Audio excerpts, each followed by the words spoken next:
We've all failed, and we've all watched people in history, people in the Bible, they failed, like miserably, they really screwed up. But they found a way to get back on track. The question isn't if we fail, the question is how do we respond to failures? Cover-ups don't work. And it didn't work for David. Can you imagine he's living with the secret going, first I lusted after a woman, then I call her to my palace, then and she gets pregnant, and then I kill her husband.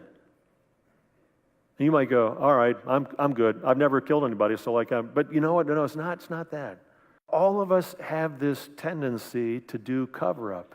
We make up a story, or we blame someone else. In David's case, maybe it was like, my wife isn't really satisfying me, and it's not even really a marriage. It's just terrible.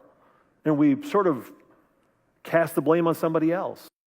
He who covers his sins will not prosper, but whoever confesses and forsakes them will have mercy. Inner peace and secret sin cannot coexist. You can't have both. You can have one, you can have secret sin, or you can have inner peace, but you cannot have both together. It will come out in one of three ways. Either it will express itself physically. You'll have either cardiac issues, intestinal issues, stomach, whatever, sleep issues. It's going to work itself out physically. Or secondly, you're going to self-medicate, too much alcohol or whatever other kind of addiction kind of behavior, just like I've got to dull the pain because I just feel this guilt in my soul. Or thirdly, we end up acting out. I'm not saying all intestinal issues are related to secret sin. And I want you to, don't write me a card and say, I have this problem and you're saying as a result. I'm not saying all of it. I'm just saying sometimes there's a physical expression of something going on in our soul. Remember that game back in the arcade as kids where the little things pop up and you have these mallets and you're whacking them down, and no matter how hard you whack, they start going what? They start going faster. In the beginning you're no problem, bam. And then after a while you're hitting them I still have scars emotionally from not being able to. Sin is like that. A friend came to David and tells him a story, about this farmer who has all kinds of sheep. One farmer has one sheep. The farmer with a bunch of sheep comes and takes the only sheep of the guy. The farmer only has one. And David's furious. He goes, that is terrible. That guy needs to pay. And Nathan looks and goes, you're the man. You have everything you want. And you went and took this guy's only wife, and then you kill him. And some of us, it's been a friend. You have a friend who comes to you and they go, you know what? The way, can I just make an observation? The way you're living isn't working. Something's not going right for you. And you've had someone who's loved you enough to take a risk with you to tell you that. Like Nathan. Nathan could have been killed by David. But he took the risk and said, yeah, I'll go. The prodigal son, remember, he's off in the far country and he thinks this life's going to be awesome, living on his own terms. And he's living away and he's going, this isn't working. And there's this really key phrase that says he came to what? His senses. I would be way better off going back and confessing and getting back in a relationship with my dad. Have mercy on me, O God, according to your unfailing love, according to your great compassion. He realizes God has unfailing love and great compassion. Why do I stay away from him? Why do I try to cover up? He says, God, would you blot out my transgressions?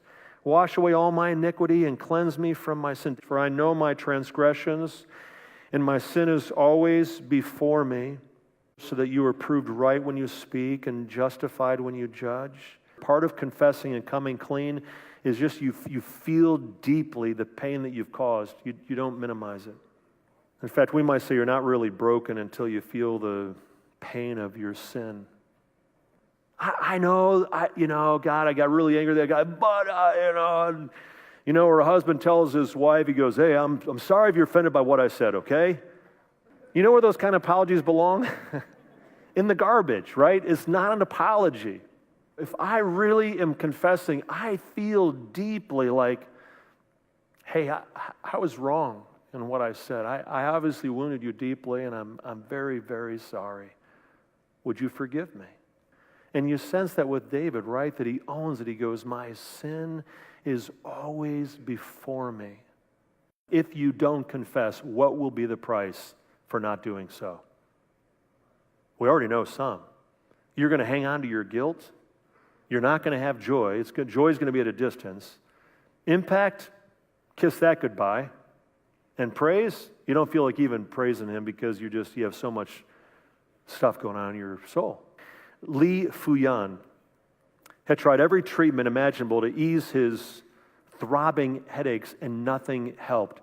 Finally, he has this x-ray done. 4 years earlier, he had been robbed at knife point. He knew he had all these lacerations in his face was bleeding badly, but he did not know that the knife blade had broken and 4 inches had remained in his head. When you hang on to some kind of unconfessed sin in your life, it's like having a rusty blade in your soul. And until it's removed, you're going to go, it's just not right. I have this throbbing pain. What is it? What if today you said, okay, God, take it out. I confess. I want you to make me clean.